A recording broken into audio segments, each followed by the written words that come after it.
बिस्मिल्लाहिर्रहमानिर्रहीम। अस्सलाम वालेकुम। बख़ैर रागले, मैं हूँ आतिफ वकास और इस वीडियो में मैं आपके साथ MD CAT के प्रैक्टिस टेस्ट का जो बकिया हिस्सा है वो शेयर करूँगा।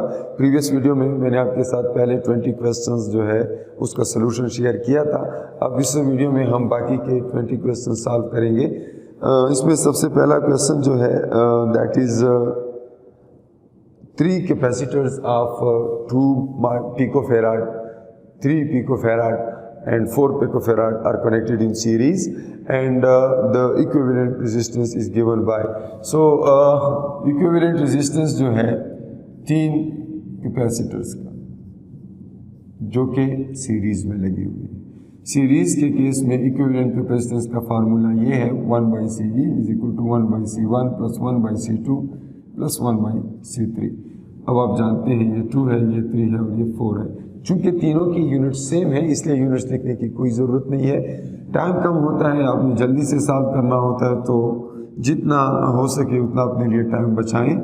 1/2 plus 1/3 plus 1/4 and if you add all this, इनको ऐड करने के लिए इनका LCM लेना पड़ता है। तो आसान तरीका ये है कि 2 6 3 4 एंड 4 3, यानी ये अब सेम हो गए हैं। तो इधर 6 मल्टीप्लाई किया, इधर 4 मल्टीप्लाई किया, इधर 3 मल्टीप्लाई किया, तो इससे हमारे पास LCM 12 आया। 6 plus 4 plus 3 and if you add them all you get 13/12।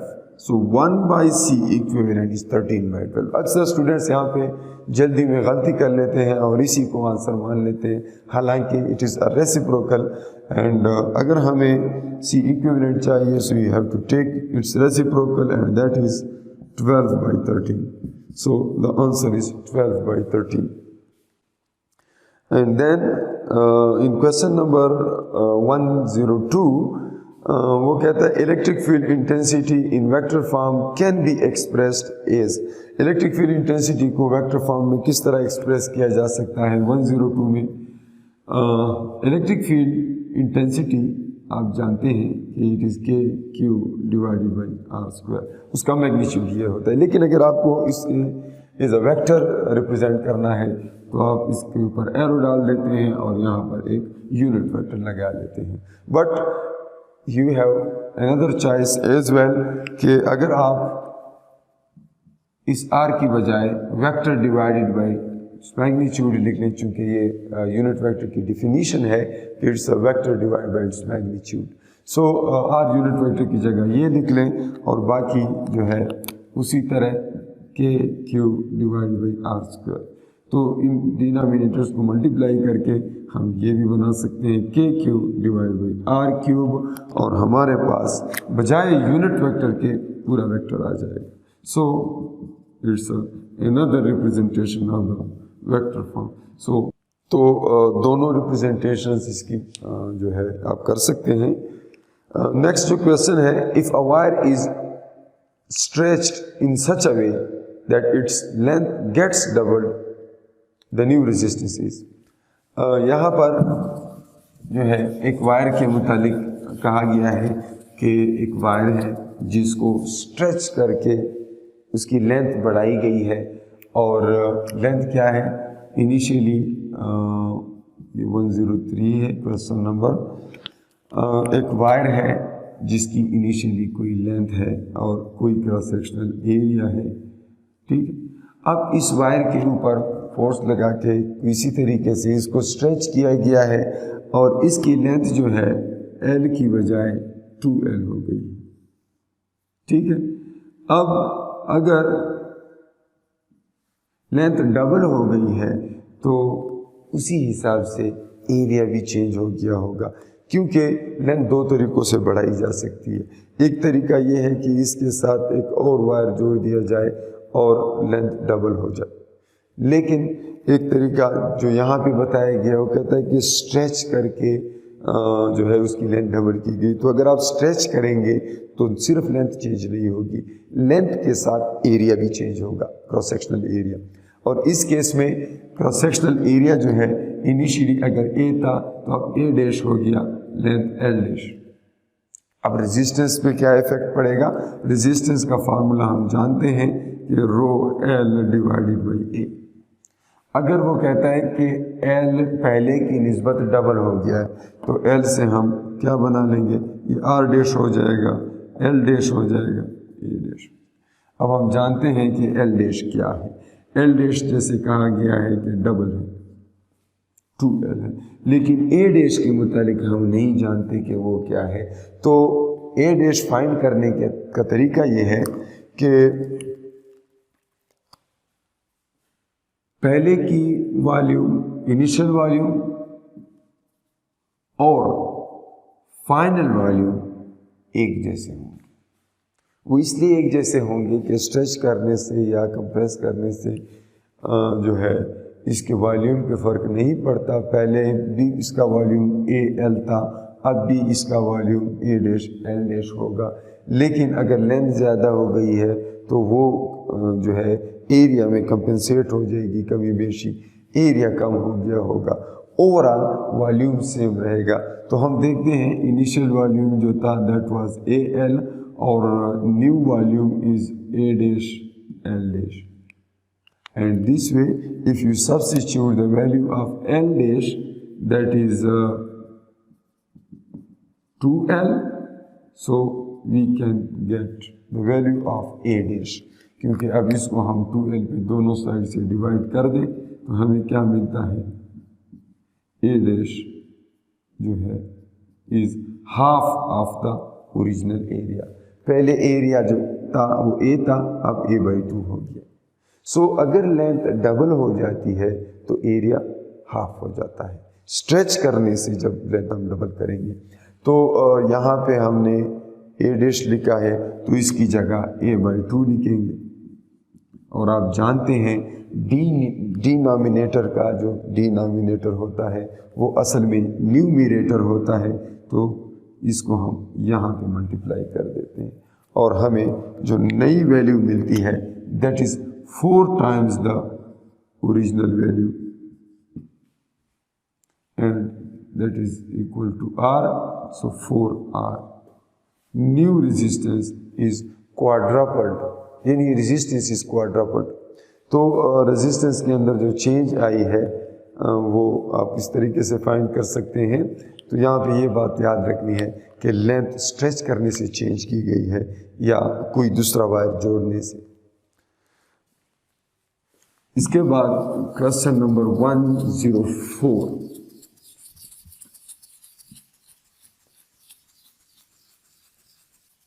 Question number 104 میں کیا کہتا ہے, a 12 volt battery is connected across a conductor having resistance of 12 micro ohm. The number of electrons passing through the cross section of the conductor is in 16 seconds is. تین چیزیں دی گئی ہیں, voltage دی گئی ہے 12 وولٹ, ریزسٹنس دی گئی ہے 12 micro Om اور time دیا گیا ہے 16 سیکنڈز. اور وہ کہتا ہے کہ وائر کی کراس سیکشن سے کتنے الیکٹرانز پاس ہوں گے. نمبر آف الیکٹران, الیکٹران کا چارج آپ کو معلوم ہے 1.6 × 10⁻⁹ کولم. اب اس کا طریقہ کیا ہے, طریقہ اس کا یہ ہے کہ آپ I = Q/T جانتے ہیں اور یہ بھی جانتے ہیں کہ I = V/R, ٹھیک ہے. اور Q کے متعلق یہ بھی جانتے ہوں گے کہ Q = NE.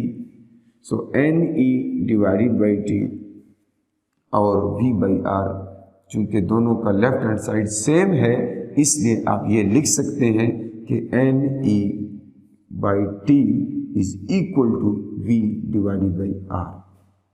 اور پھر اس طرح N = V اس کے ساتھ T ملٹیپلائی کر لیں اور E اور R کو آپس میں ملٹیپلائی کریں.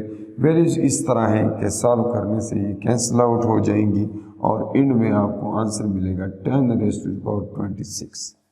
تو یہ آپ سالو کریں. نیکسٹ جو ہے which of the following offers the internal resistance? Question number 105. Internal resistors, which of the following offers internal resistance? So internal resistance किसी भी बैटरी के अंदर होती है असल में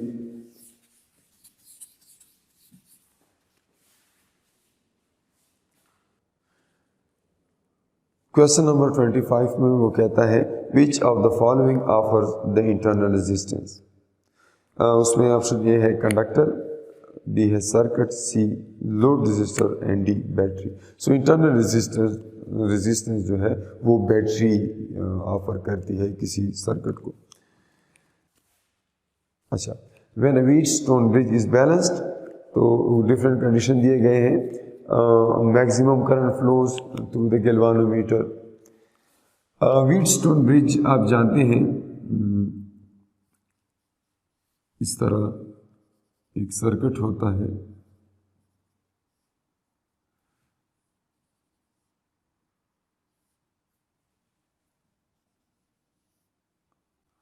ये गैल्वानोमीटर इन दो जंक्शंस के अक्रॉस लगाया गया होता है, ठीक है।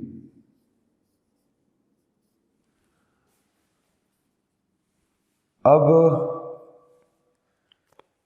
इसका वर्किंग ये, चूंकि एक नल टाइप डिवाइस है, इसमें ज़ीरो वैल्यू जो है गैल्वानोमीटर की ये इम्पोर्टेंट होती है। तो वो कहता है कि अगर ब्रिज बैलेंस्ड हो, यानी ये कंडीशन मीट कर रही हो, गैल्वानोमीटर के अक्रॉस कोई करंट फ्लो ना कर रही हो, तो आप बताएं कि maximum current flows through the galvanometer, यानी ब्रिज जब बैलेंस होता है तो इसकी कंडीशन ही यही है कि करंट ज़ीरो है। तो पहला ऑप्शन तो गलत है। दूसरे ऑप्शन में कहता है गैल्वानोमीटर के अक्रॉस पोटेंशियल डिफरेंस ज़ीरो है।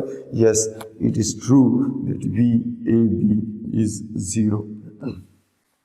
There is no potential difference across A and B, and that is why there is no current across A and B across the galvanometer.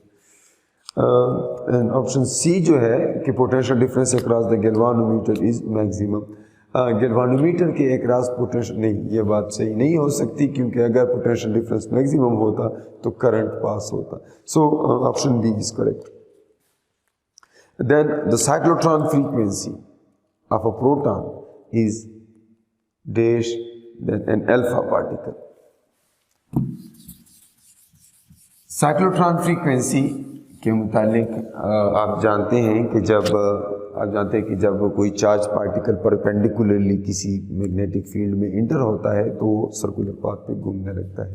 तो उस यूनिफॉर्म मैग्नेटिक फील्ड के अंदर उसके ऊपर एक force लगती है और वहाँ से आप इसके लिए एंगुलर वेलोसिटी, एंगुलर फ्रीक्वेंसी या फ्रीक्वेंसी ऑफ साइक्लोट्रॉन की फ्रीक्वेंसी कैलकुलेट कर सकते हैं।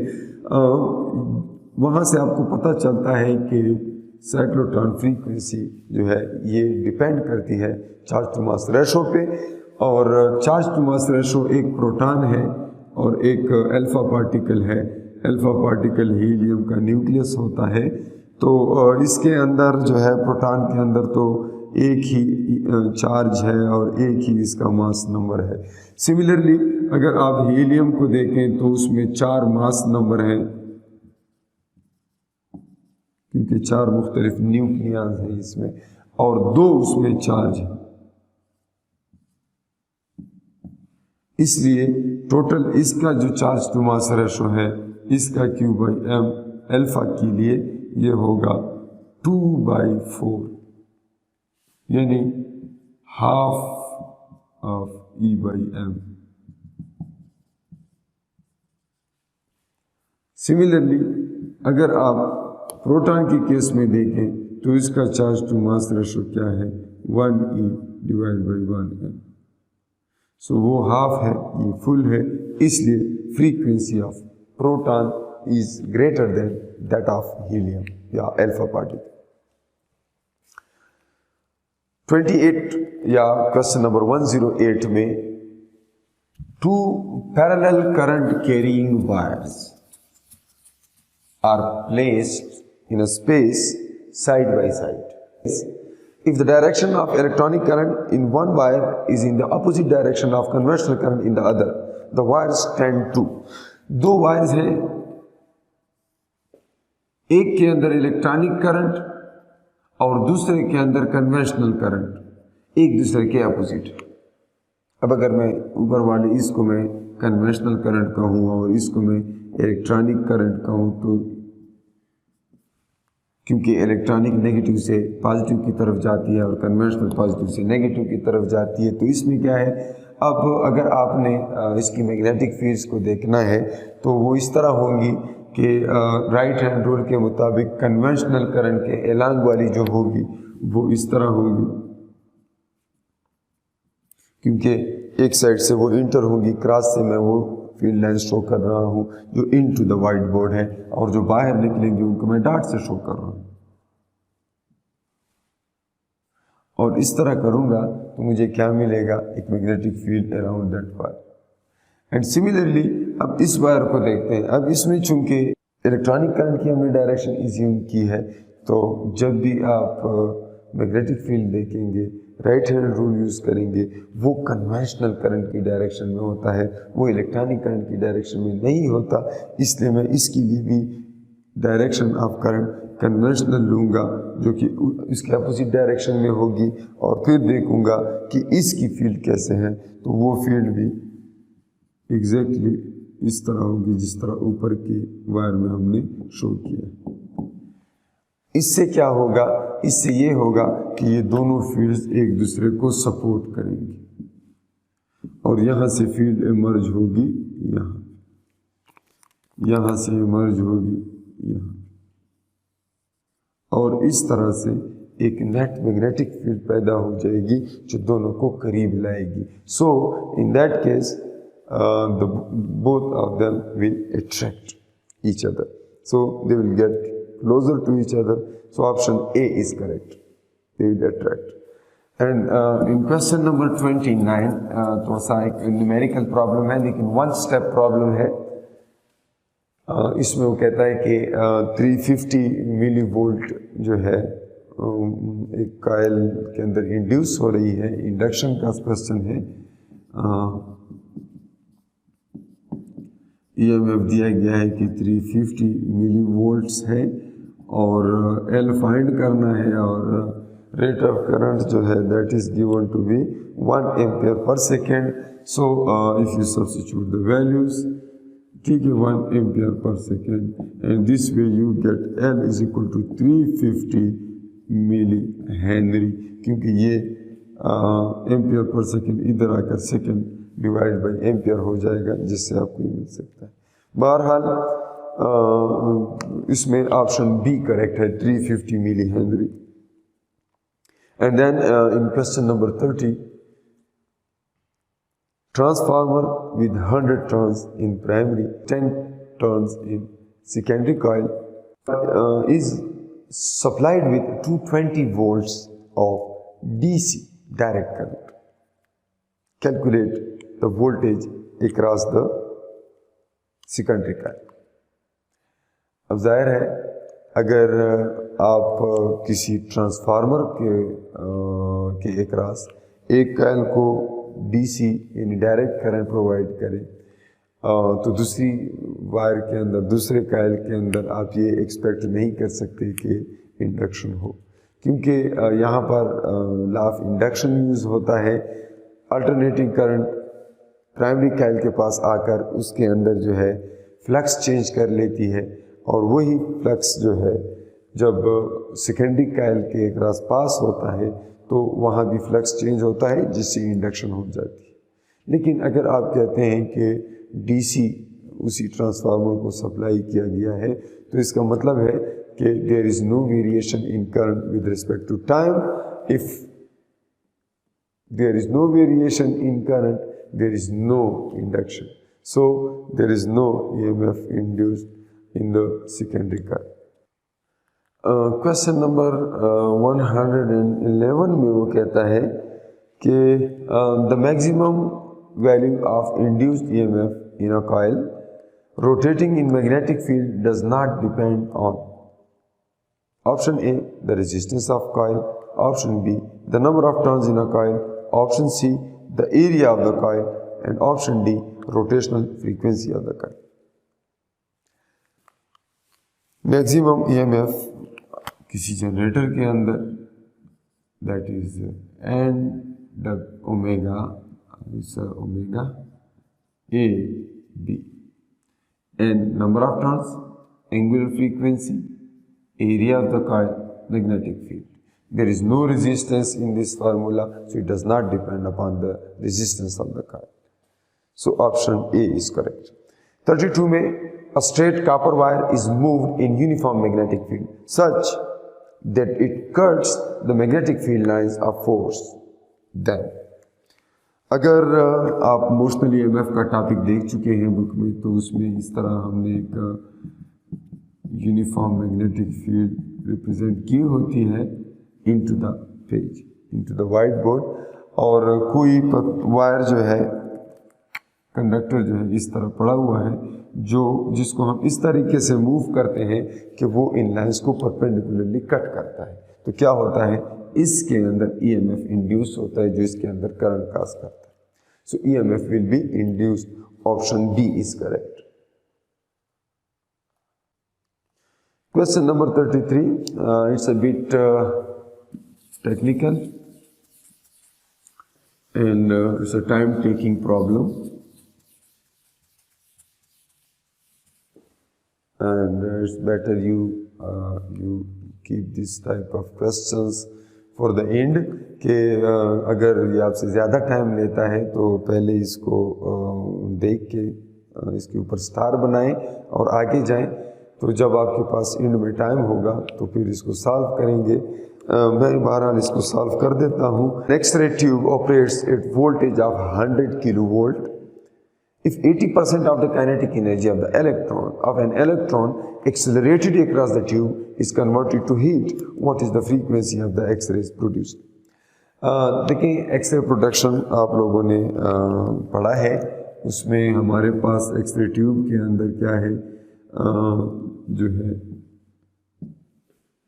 एक वोल्टेज हम अप्लाई करते हैं अक्रॉस द एक्सरे ट्यूब, और यहाँ से कोई इलेक्ट्रॉन गन से इलेक्ट्रॉनिक जो है इजेक्ट होता है, जिसको हम एक्सेलरेट करते हैं, इस डायरेक्शन में एक्सेलरेट करते हैं, और उनकी काइनेटिक एनर्जी जो है होते होते क्या हो जाती है, charge multiplied with the voltage.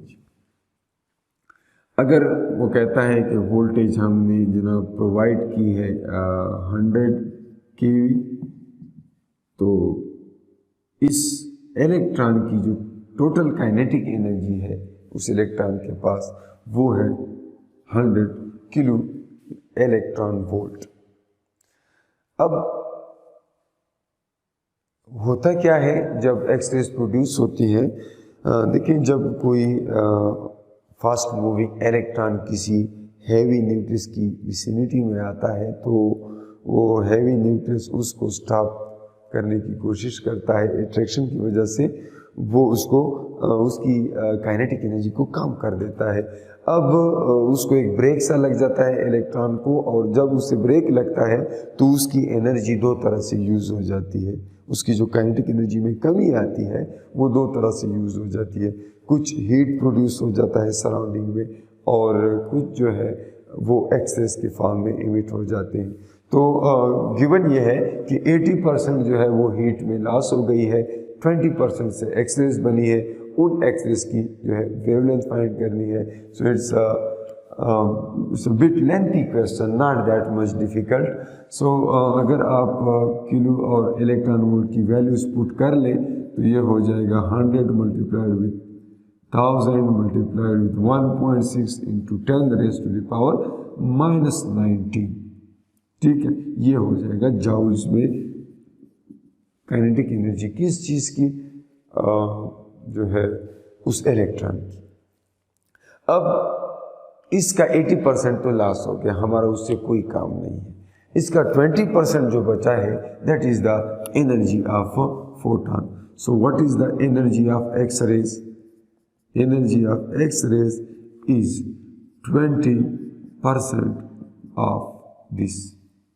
सो 100 के साथ कैंसिल हो जाएगा। अगर हम इसको सॉल्व करें तो इससे हमारे पास एक्स रे की क्या आ जाती है, एनर्जी आ जाती है। हमें उसकी एनर्जी नहीं चाहिए, हमें उसकी फ्रीक्वेंसी चाहिए, प्लांक कांस्टेंट पे डिवाइड कर दें। 6.6 into 10⁻34। तो जो भी इससे वैल्यू आएगी वो आपके पास है क्या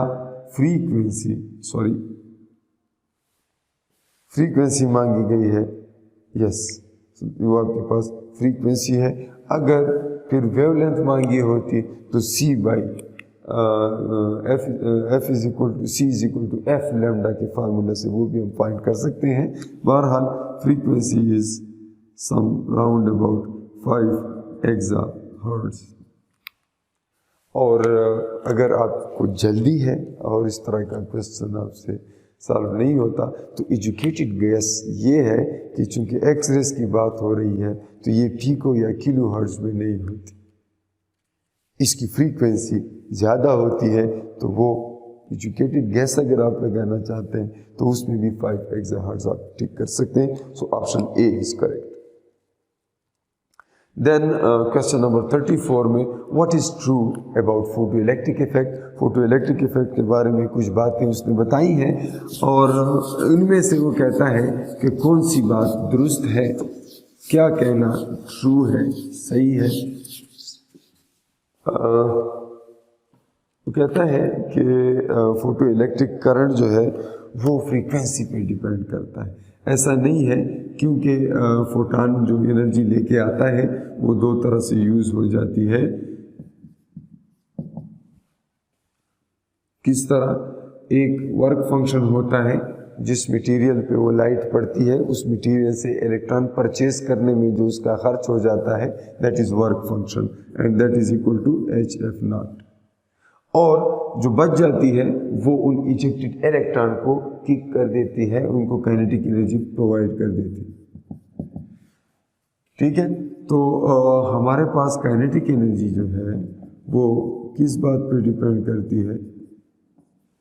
फ्रीक्वेंसी पे, क्योंकि जितनी ये ज़्यादा फ्रीक्वेंसी होगी उतना ये डिफरेंस ज़्यादा आएगा, डिफरेंस ज़्यादा आएगा तो काइनेटिक एनर्जी ज़्यादा होगी इजेक्टेड इलेक्ट्रॉन की। तो वो कहता है कि फ्रीक्वेंसी पे kinetic energy of ejected electron depend करता है। इंटेंसिटी जो है वो अगर ज़्यादा की जाए तो ये मुमकिन है कि करंट भी ज़्यादा हो जाए, क्योंकि एक दफ़ा आपने थ्रेशोल्ड अचीव कर ली, थ्रेशोल्ड रीच कर लिया तो फिर इंटेंसिटी बढ़ाने से नंबर ऑफ फोटॉन्स बढ़ते हैं जिससे ज़्यादा इलेक्ट्रॉन इमिट होने के चांसेस होते हैं। सो ऑप्शन ए तो गलत है।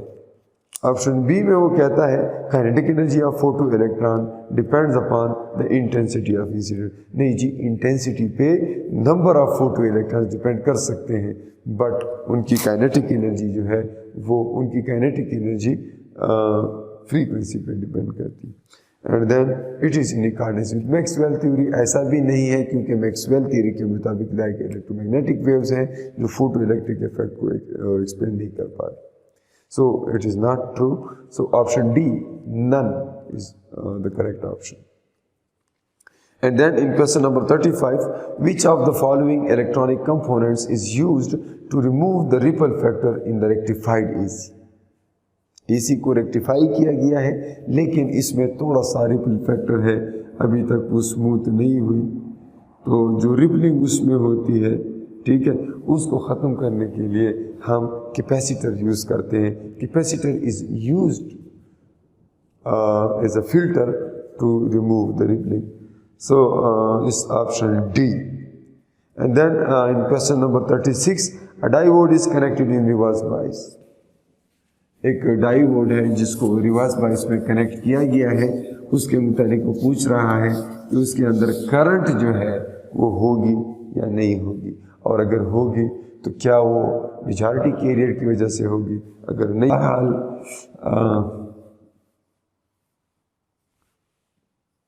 ये एक पी जंक्शन है पी एन, इसलिए पी के पी ज़्यादा है पॉजिटिव, इसलिए एन के नेगेटिव ज़्यादा है, जो ज़्यादा वो मेजॉरिटी कैरियर्स। अब इस साइड पे मेजॉरिटी कैरियर्स नेगेटिव हैं, इस साइड पे मेजॉरिटी कैरियर पॉजिटिव है, लेकिन इसका ये मतलब नहीं है कि माइनॉरिटी कैरियर्स बिल्कुल ख़त्म है, नहीं। यहाँ पर कुछ पॉजिटिव भी हो सकते हैं और पी साइड पे कुछ नेगेटिव भी हो सकते हैं, जिनको माइनॉरिटी कैरियर्स कहते हैं। जब हम इस डायोड को रिवर्स बायस में लगाते हैं, जैसे कि उसने कहा कि पॉजिटिव को नेगेटिव के साथ और नेगेटिव को पॉजिटिव के साथ लगाएं रिवर्स बायस में, तो क्या होगा, ये पॉजिटिव इन सारे नेगेटिव्स को इस तरफ अट्रैक्ट कर लेते हैं, सारे इधर चले जाएंगे, सारे पॉजिटिव इधर आ जाएंगे। क्या हो जाएगा, दरमियान में डिप्लीशन रीजन बढ़ जाएगा।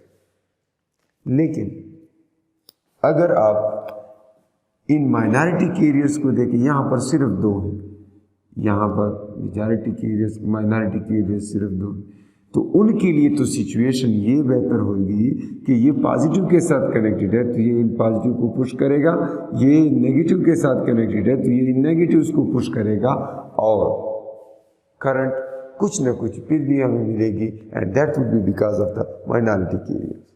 सो इसमें option B correct. And then in question number 37 वो कहता है the shortest wavelength of Balmer series.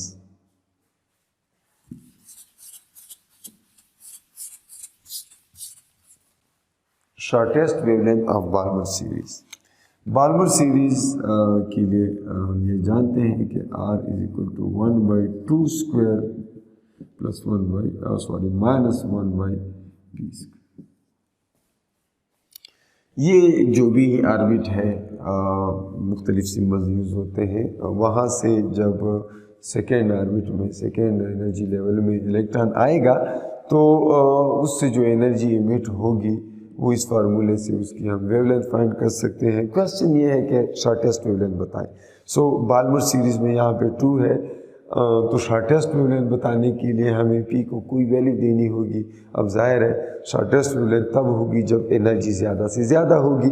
Energy ज़्यादा से ज़्यादा कब होगी, जब पी बिल्कुल इन्फिनिटी पे हो, इसलिए हम कहते हैं 1/infinity।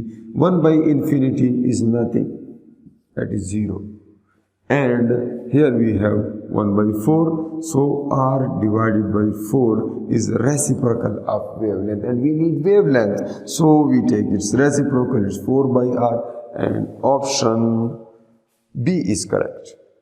And then in question number 118, what is X in the nuclear reaction? एक न्यूक्लियर रिएक्शन दिया गया है बीटा डिके का, इसमें बीटा प्लस डिके हुआ है, और उसमें उसने पूछा है कि ऑक्सीजन का कोई जो है आइसोटोप है जो कि क्या करता है, एक बीटा डिके करता है और साथ में उसके न्यूट्रिनो इमिट होता है। अब वो कहता है कि ये कौन सा एलिमेंट है। क्वेश्चन ये है कि ये एलिमेंट क्या है।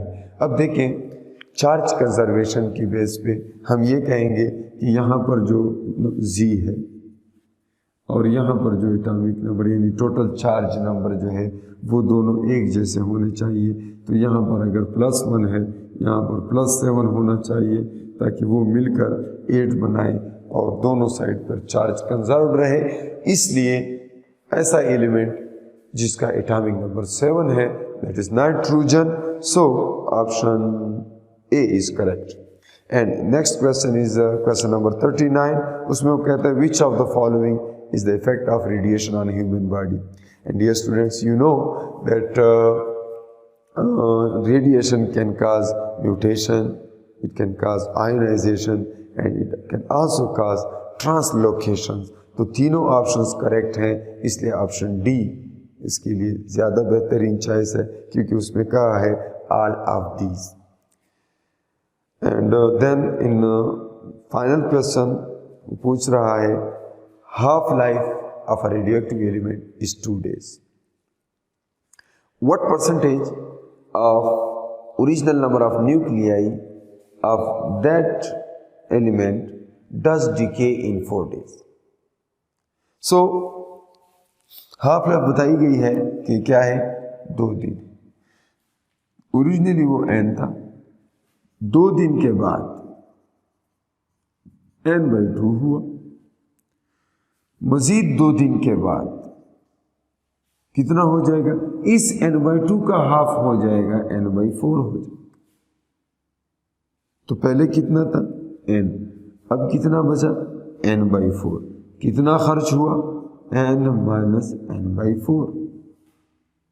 इसीलिए अगर इसको मैं LCM लूँ तो इसको 4/4 लिख सकता हूँ, and 4n minus n divided by 4, इससे हमारे पास क्या आता है 3n/4। मतलब ये है कि टोटल का 3/4 डिके हो चुका है, लिहाजा 3/4 जो है हम जानते हैं कि 75% की इक्वल है, so option C is correct. Thank you dear students आपके टाइम के लिए, और उम्मीद है आपको ये कुछ क्वेश्चंस जो हैं इसकी अच्छी प्रैक्टिस हो गई होगी। लेकिन बहरहाल इनमें मैं ये कहूँगा कि जितनी आप ज़्यादा प्रैक्टिस करेंगे, ख़ुद अपने लिए क्वेश्चन बनाएंगे, उनको सॉल्व करेंगे, उतना आप ज़्यादा बेहतर तरीके से प्रिपेयर हो सकेंगे किसी भी टेस्ट के लिए। दुआओं में याद रखिए, अपना बहुत सारा ख्याल रखिए। अल्लाह हाफिज़।